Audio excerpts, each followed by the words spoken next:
الرحمن الرحيم. نبدأ في تدريس كتاب الممتع في شرح الآج الرومية.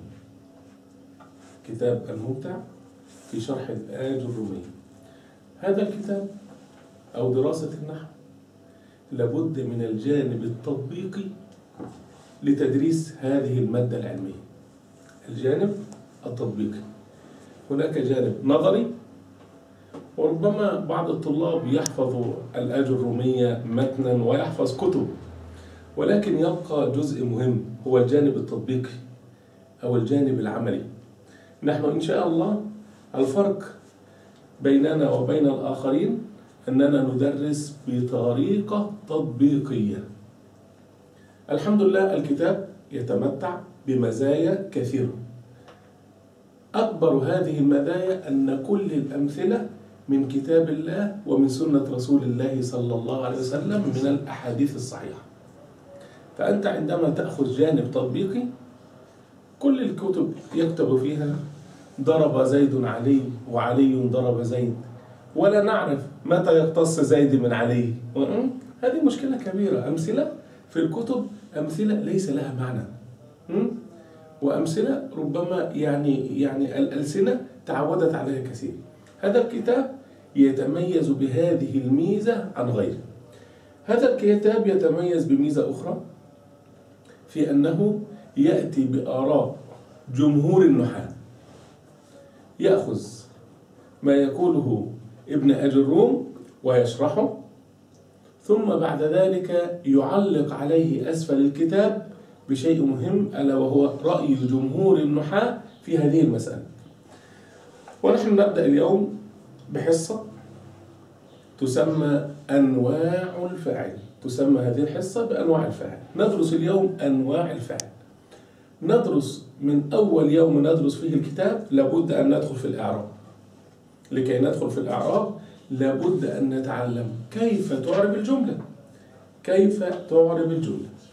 نبدأ بدرس اسمه الفاعل أو أنواع الفاعل. أنواع الفاعل. الفاعل أنواع. انظر، أقول حضر محمد،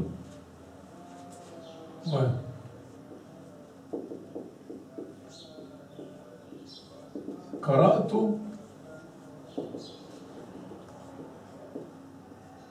القرآن،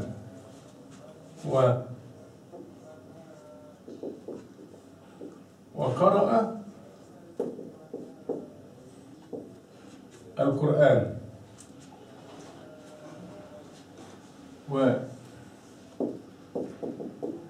ويعجبني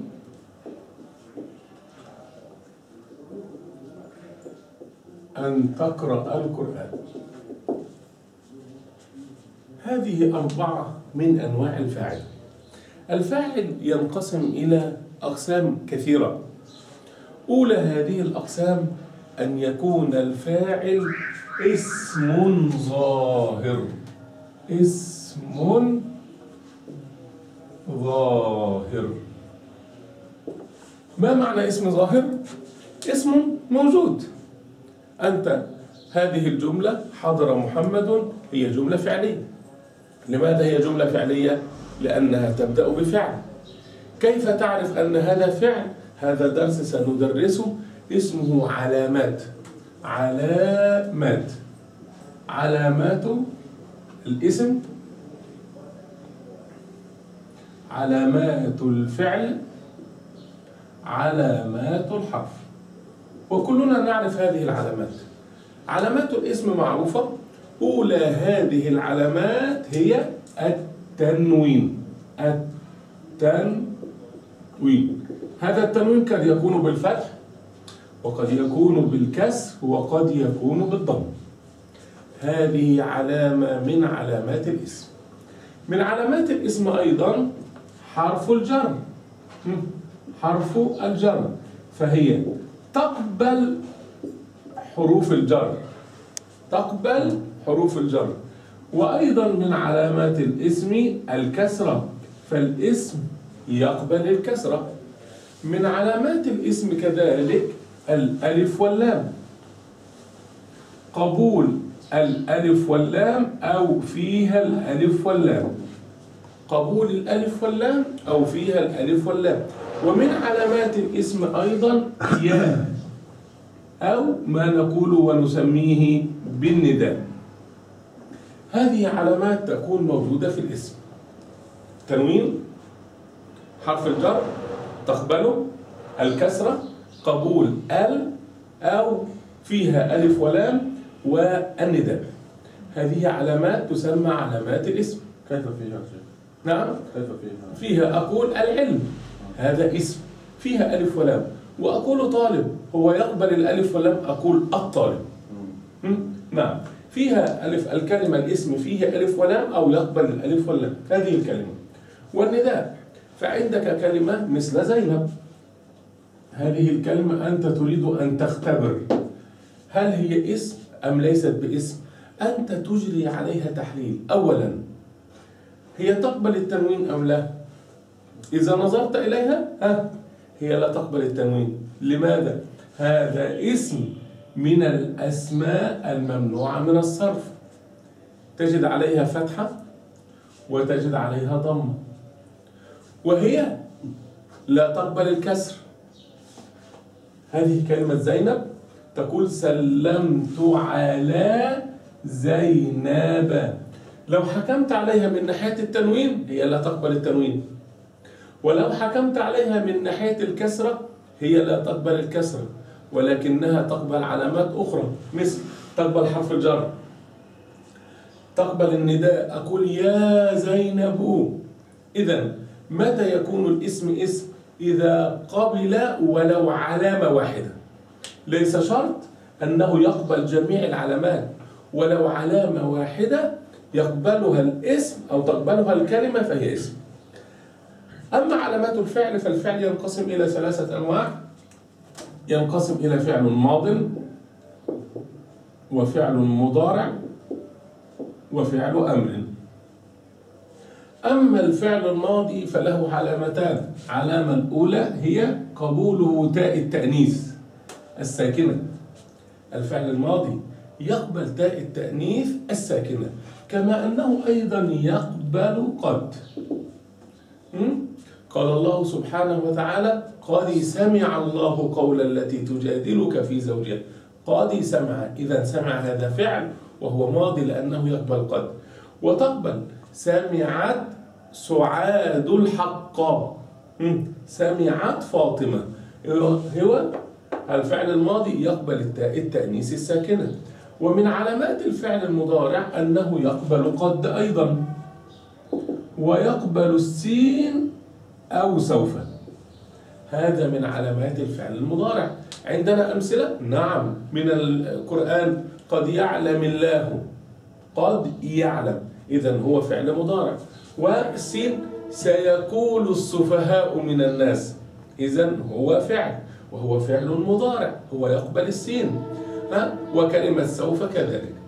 أما فعل الأمر فهو يقبل علامتان، يقبل أولا ياء المخاطبة، قال الله سبحانه وتعالى فكلي واشربي وقري عينا، فكلي واشربي وقري عينا، هذا فعل أمر لقبوله ياء المخاطبة.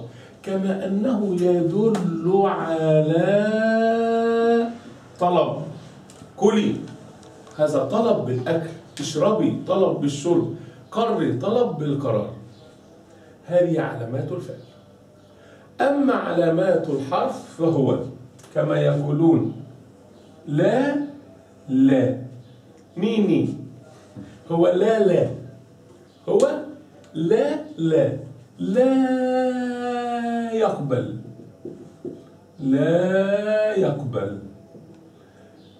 لا يقبل علامات الاسم ولا يقبل علامات الفعل،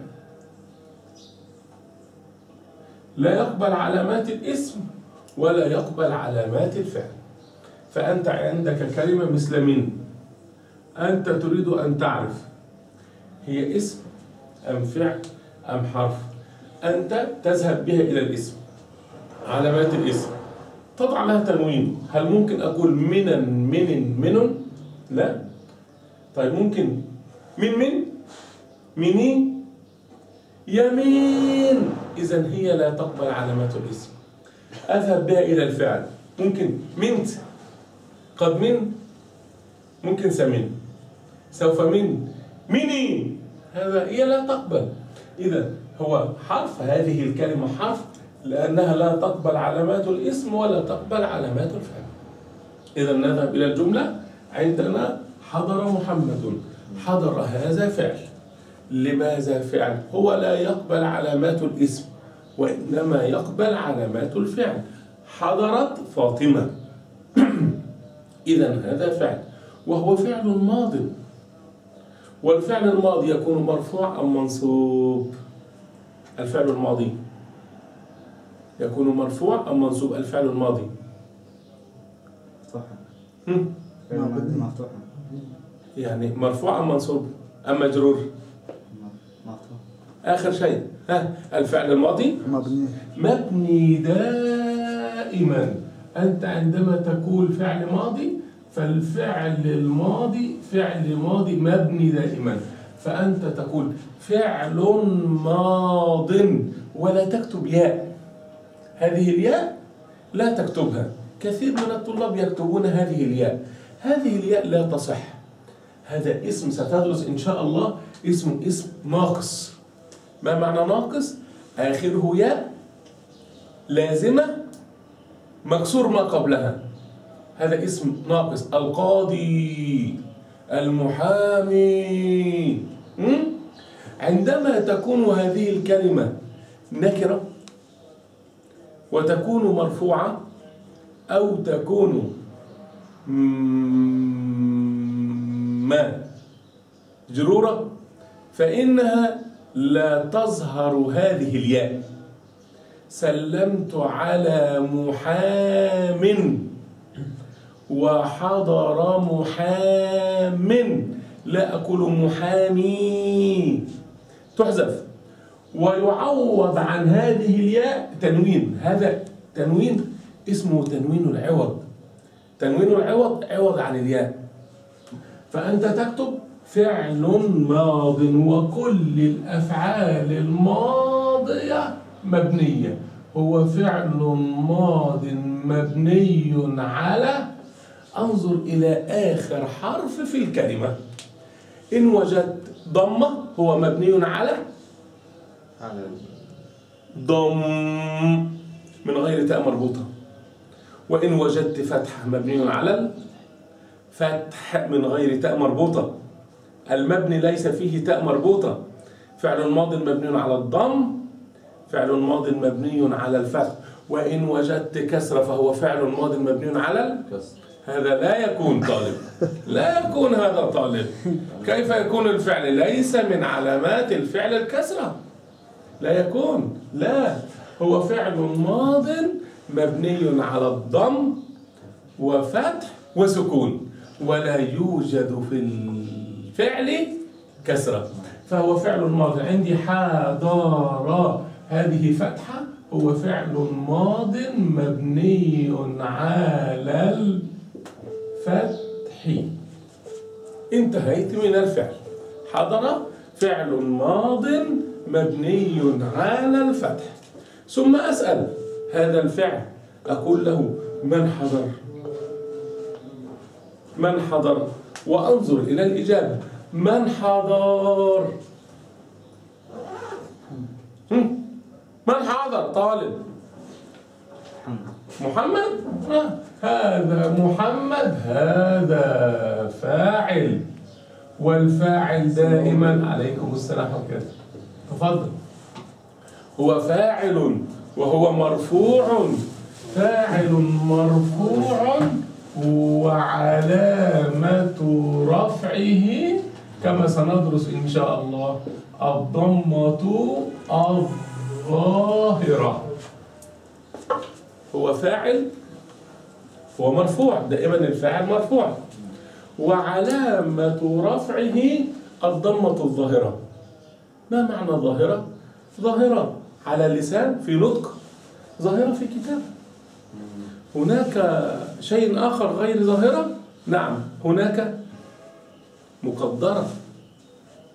هناك ظاهرة تتكلم بها، تظهر في النطق وتظهر في كتابة، تكتب ضمة هكذا، حضر محمد، هذه اسمها ظاهرة. هناك أخرى اسمها مقدرة. ما معنى مقدرة؟ هي في الرأس موجود ولكن لا تكتب. أقول حضر مصطفى، حضر مصطفى. أين أضع الضمة؟ ممكن هو فاعل مرفوع، أقول حضر مصطفى. لا تستطيع تنطق الضمة هذه. لو تستطيع كانت ظاهرة، أنت لا تستطيع. هذا في اللغة العربية اسمه التعذر. ما معنى التعذر؟ استحالة. لا تستطيع أن تنطق الضمة. متى يستحيل أن تنطق الضمة؟ إذا كان الاسم ينتهي بألف. هذا الاسم ستدرس إن شاء الله اسمه اسم مكسور، والاسم المكسور هو اسم معرب آخره ألف لازمة مفتوح ما قبله. اسم تجد الكلمة فيها ألف لا تستطيع أن تستغني عنها، هي لازمة من نفس الكلمة وقبلها فتحة. أنت هنا تقول مصطفى، هذا فاعل وهو مرفوع وعلامة رفعه الضمة المقدرة. لماذا هي مقدرة؟ ماذا سبب؟ لماذا هي مقدرة؟ للتعذر.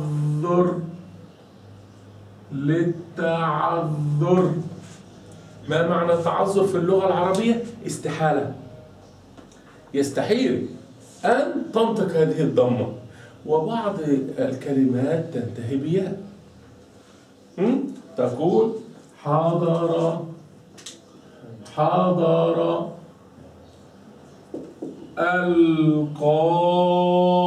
القاضي. حضر القاضي. حضر فعل ماض مبني على الفتح. من حضر؟ هذا فاعل هو مرفوع وعلامة رفعه الضمة. هل تستطيع أن تضع ضمة؟ ممكن نستطيع، القلم يكتب. طب النطق حضر القاضي ليس مستحيل ولكن صعب. حضر القاضي إلى المحكمة. ممكن ليس مستحيل، ولكن مع قدر كبير من الصعوبة والثقل. في اللغة العربية يسمون هذه الصعوبة يسمونها ثقل. أنت لا تستطيع أن تضع ضمة لأنك لن تنطقها، لأن هذا ثقيل. واللغة العربية ليس فيها إلا السهل فقط، ليس فيها ثقيل. فنقول فاعل مرفوع وعلامة رفعه الضمة المقدرة. ما سبب؟ للثقل. ما معنى ثقل؟ صعب، صعوبة. وأيضا هناك كلمات أسماء تنتهي بواو، ماذا نفعل فيها؟ هذا مثلا حضر، هذا رجل لاعب كرة كبير في مصر اسمه جدو.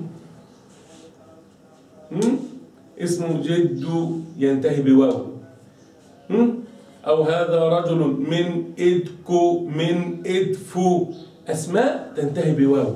عندما تضع عليها العلامات لا يستحيل، ولكن تجد صعوبة. حضر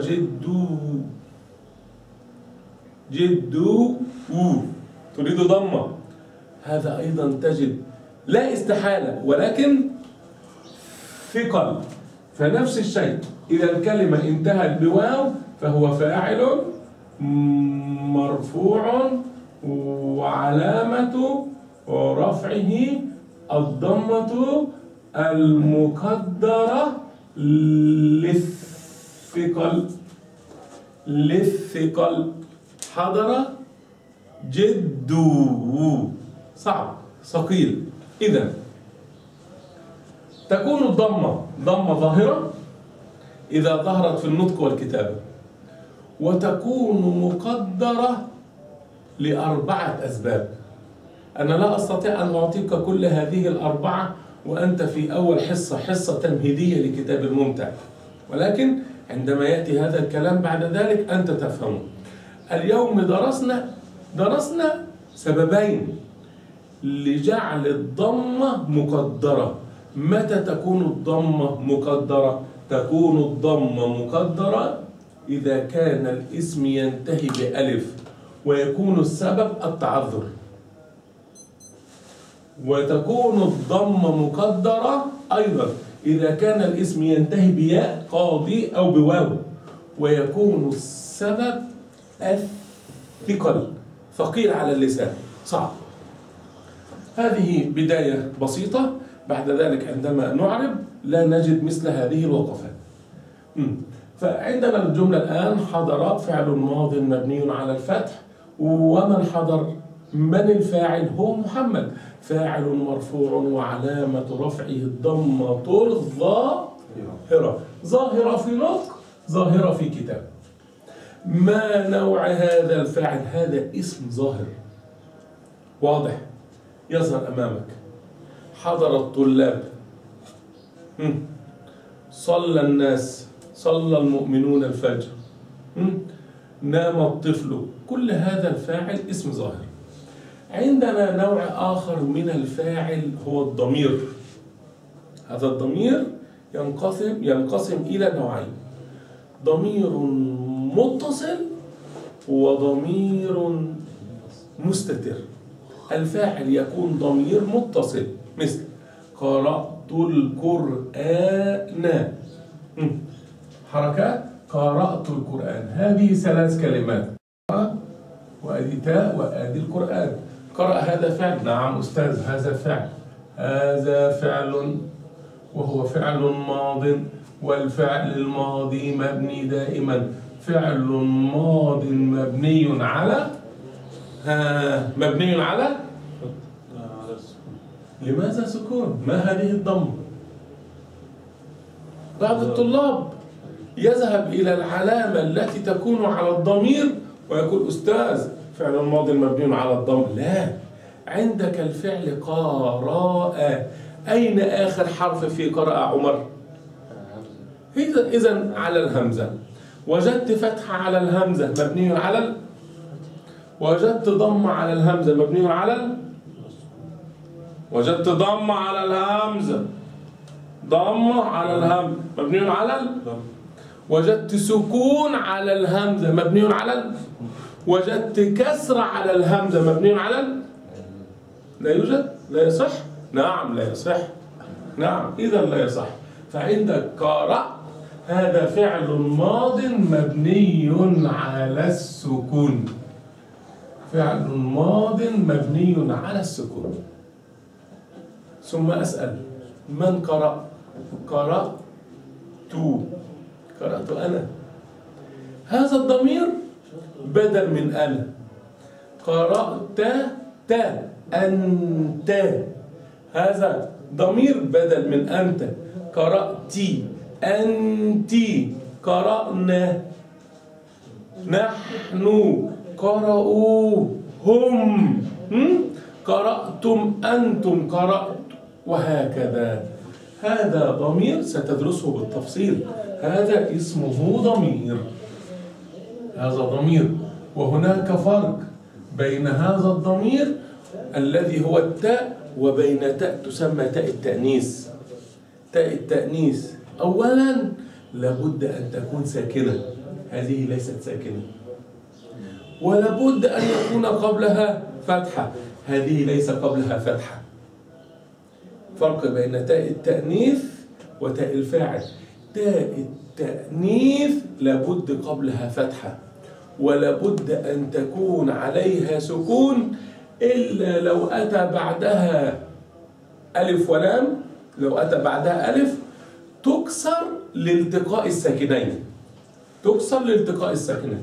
فهذا ضمير، وهو ضمير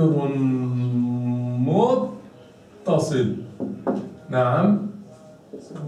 عليكم السلام ورحمة الله وبركاته. السلام عليكم شيخ أحمد. دقيقة إن شاء الله. ضمير متصل، هو ضمير متصل مبني على، في الآخر ضمة. هذا الضمير في آخره ضمة مبني على وإن كان سكون مبني على، وإن كان فتح مبني على، وإن كان كسرة مبني. ما هذا طالب؟ كسرة؟ لماذا لا؟ الضمير يجوز فيه الكسرة، الفعل هو الذي لا يجوز فيه الكسرة. عندما أقول قرأت الكتاب، هذا ضمير متصل مبني على الكسر.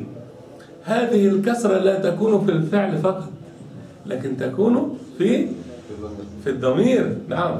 فأقول قرأت ضمير متصل مبني على الضم في محل رفع فاعل. من قرأ؟ أنا الفاعل. أتى على صورة ضمير فنعربه ضمير متصل مبني على الضم في محل رفع فاعل. ماذا قرأت؟ أنا قرأت القرآن، هذا مفعول به، والمفعول به دائما منصوب وعلامة نصبه الفتحة الظاهرة. هذا مثال على الفاعل الضمير المتصل، وهذا ثاني شكل من أشكال الفاعل. يأتي الفاعل اسم ظاهر هكذا، ويأتي ضمير ضمير ضمير ضمير متصل متصل. قرأت، قرأتي، قرأت. قرأوا واو جماعة، قرأ ألف الاثنين، قرأن نون النسوة، قرأتم، قرأتما، تما. يأتي 12 ضميرا على هذا الشكل، اسمها ضمائر الفاعل، اسمها ضمائر الرفع المتصلة. ضمائر الرفع المتصلة. لماذا يسمون هذه ضمائر الرفع المتصلة؟ لأنها تكون في محل رفع فاعل. ما اسمها؟ ضمائر الرفع المتصل. لماذا سميت بهذا اسم؟ لأنها تأتي في محل رفع فاعل. إذن الفاعل نوعان، اسم ظاهر وضمير متصل. أغلق قليلا حتى آتي. عفوا. السلام عليكم شيخ أحمد. هذا كان النوع الثاني من الفاعل، الضمير المتصل. هناك نوع ثالث من الفاعل، من أنواع الفاعل، وهو الضمير المستتر. ضمير مستتر. ومعنى ضمير مستتر ليس موجود، ليس موجود، هو مختفي، مستتر مختفي. أنت تقول قرأ القرآن، تسأل ما هذا قرأ؟ قرأ هذا فعل ماض وهو مبني على الفتح. أنت تسأل من قرأ؟ من قرأ؟ من قرأ هنا ضمير، هو الضمير هذا لا يكتب، اسمه ضمير مستتر، أنت تعرفه، هو موجود في الرأس. قرأ، من قرأ هو، وتقول أقرأ أقرأ القرآن، أقرأ. من يقرأ؟ أنا، تقول أنا. قرأ هو، أقرأ أنا. قرأت هي، قرأت أنت، نقرأ نحن. نحن نقول والفاعل ضمير مستتر، والفاعل ضمير مستتر. الفاعل ضمير مستتر، الفاعل ضمير مستتر. هنا تكون الفاعل ضمير مستتر تقديره هو. هنا تكون الفاعل ضمير مستتر تقديره أنا. هل هذا مشكلة؟ ليس مشكلة. أقرأ هذا ألف. أقرأ أنا القرآن. أقرأ فعل مضارع مرفوع وعلامة رفعه الضمة الظاهرة. من يقرأ؟ أنا. أين فاعل؟ هو أنا. في فعل قرأ لا نراه، وهنا لا نرى أيضا. هذا ليس، هذا هنا لا نرى. نعم. هكذا. في فعل أقرأ نرى ألف. أين ألف؟ هذا في الأول ليس لنا علاقة. هذه الآن الضمير يكون أنا، نقرأ الضمير نحن، يقرأ الضمير هو. هذه ليس لها علاقة بالإعراب. هذه تسمى حروف المضارعة. أقرأ، نقرأ، يقرأ، تقرأ، اسمها حروف المضارعة. ولكن الفاعل هنا ضمير مستتر تقديره هو. هنا الفاعل ضمير مستتر تقديره أنا. هنا ضمير مستتر، هنا ضمير مستتر، ولكن انظر، مع هو وهي، مع هو وهي نقول ضمير مستتر جوازا. مع هو وهي فقط. ولماذا جوازنا؟ نقول جوازا. ومع أنا وأنت ونحن نقول وجوبا.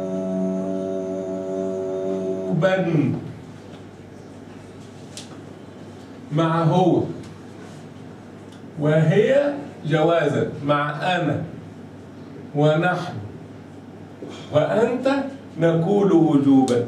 سأل سؤال أخونا، ما اسمك؟ تاج الدين. أخونا تاج سأل سؤال، قال يا أستاذ هنا هو ضمير مستتر لا يظهر، وهنا هو ضمير مستتر لا يظهر، لماذا هنا أنت تقول جوازا وهنا تقول وجوبا؟ أنا أقول لك، نقول على هو وهي جوازا لأنك تستطيع أن تضع اسم ظاهر محل هذا الضمير. تستطيع. يجوز يجوز يجوز يجوز أن تقول قرأ القرآن، قرأ محمد القرآن، قرأ الطلاب القرآن. يجوز أم لا يجوز؟ لهذا نقول جوازا. مع أنا وأنت ونحن لا يجوز، لا تستطيع. أقرأ أنا القرآن، أقرأ عمر القرآن. يجوز؟ أقول أقرأ عمر القرآن، أقرأ محمد القرآن، أقرأ الطلاب القرآن. لهذا نقول هنا جوازا وهنا وجوبا. جوازا يجوز أن تضع اسم ظاهر يكون فاعل محل هذا الضمير. قرأ القرآن، قرأ هو القرآن، قرأ محمد القرآن، قرأ الطلاب القرآن، قرأ المسلمون القرآن. يجوز. قرأت هي القرآن، قرأت فاطمة القرآن، قرأت الطالبات القرآن يجوز، أما مع أنا وأنت ونحن لا يجوز. فهنا وجوبا، والفاعل ضمير مستتر وجوبا. وكثير من المدرسين سبحان الله يقولون هنا يجوز جوازا، يجوز أن تقول قرأ القرآن، قرأ هو القرآن. يجوز، هذا معنى يجوز.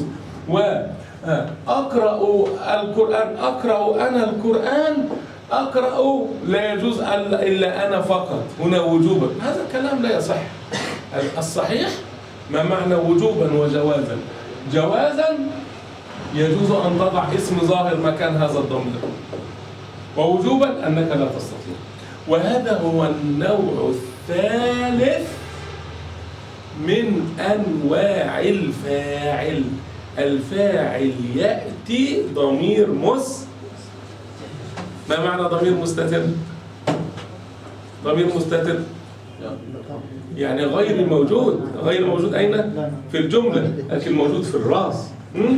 قرأ القرآن، أقرأ القرآن.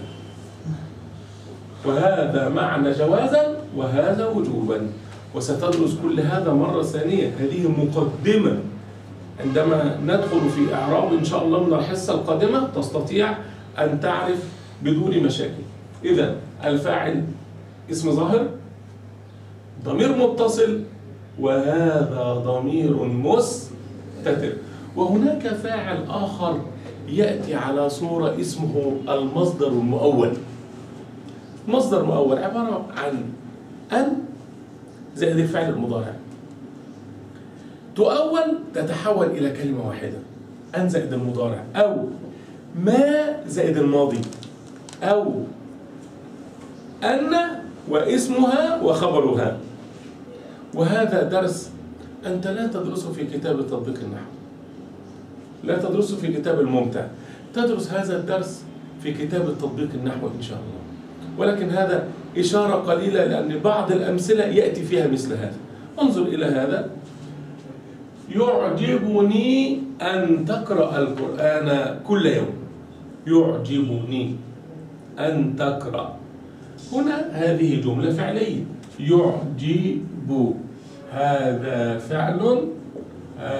فعل مضارع، وهو فعل مضارع مرفوع، وعلامة رفعه الضمة الظاهرة.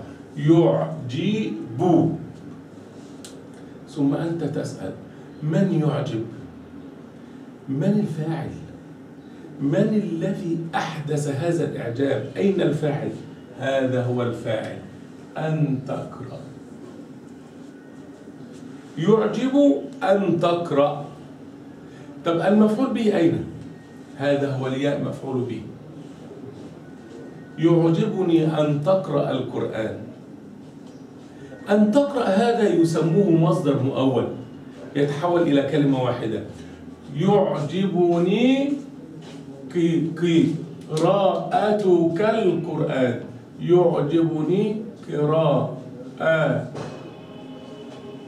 القرآن. هذا قراءتك، هذه هي الفاعل. يعجب القراءة.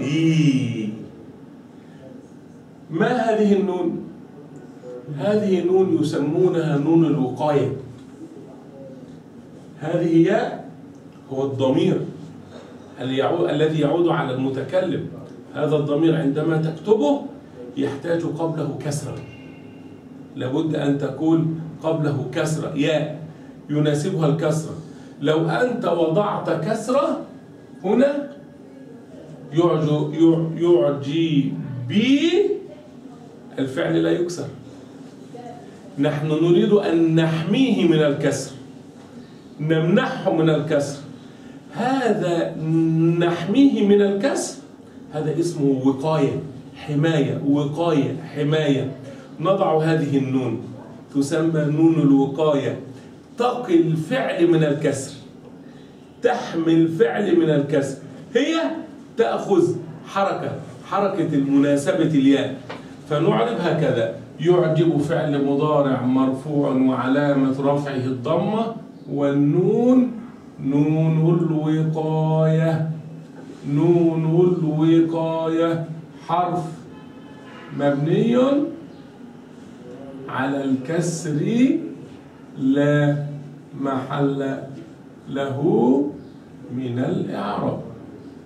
وهذه الياء ضمير متصل وهو مبني على، إذا كان الضمير ألف واو ياء هو مبني على السكون في محل نصب مفعول به.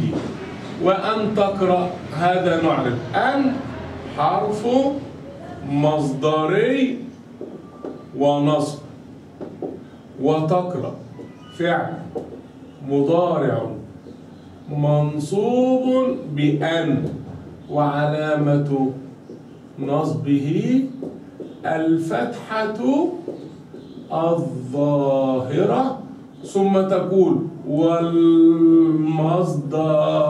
المؤول في محل رفع فاعل. يعجبني أن تقرأ. أين الفاعل هنا؟ مصدر مؤول، وهذا هو النوع الرابع من أنواع الفاعل. إذا الفاعل يأتي على كم صورة؟ تكلم أخي بسم الله. ها، أول اسم ثاني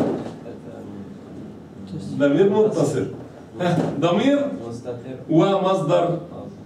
هذا هو تقريبا أنواع الفاعل. لابد أن تلم بهذا الدرس، لأن تقريبا أنت عندما تعرب وتقول جملة فعلية وتعرب فعل قبل أن تنتقل إلى كلمة أخرى، أعربت الفعل سواء كان ماضي سواء كان مضارع سواء كان أمر، أول شيء تبحث عنه هو الفاعل مباشرة.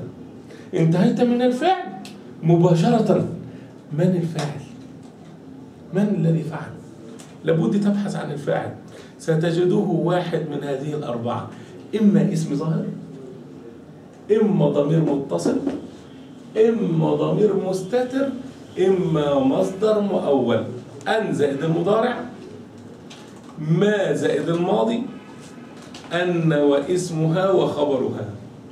يعجبني أن تقرأ القرآن، يعجبني ما قرأت القرآن، ليس هنا ما نفيه، اسمها ما مصدرية. يعجبني أنك تقرأ القرآن، هذا اسمه مصدر. هذه حصة لابد منها، مقدمة لتعرف فيها كيف تعرب الفاعل. الفاعل هذا مهم. من المرة القادمة إن شاء الله نبدأ مع الكتاب، مع أول صفحة في الكتاب ومع مقدمة الكتاب. وهذه الحصة لابد منها تقرأها جيد وتكتبها وتحاول أن تطبق عليها ما استطعت إلى ذلك سبيل. إن شاء الله غدا تكون الحصة الأولى إن شاء الله في كتاب الممتع في شرح الآج الرومية. نبدأ من أول الكتاب ونسير فيه على خير إن شاء الله. سبحانك اللهم وبحمدك، نشهد أن لا إله إلا أنت، نستغفرك ونتوب إليك.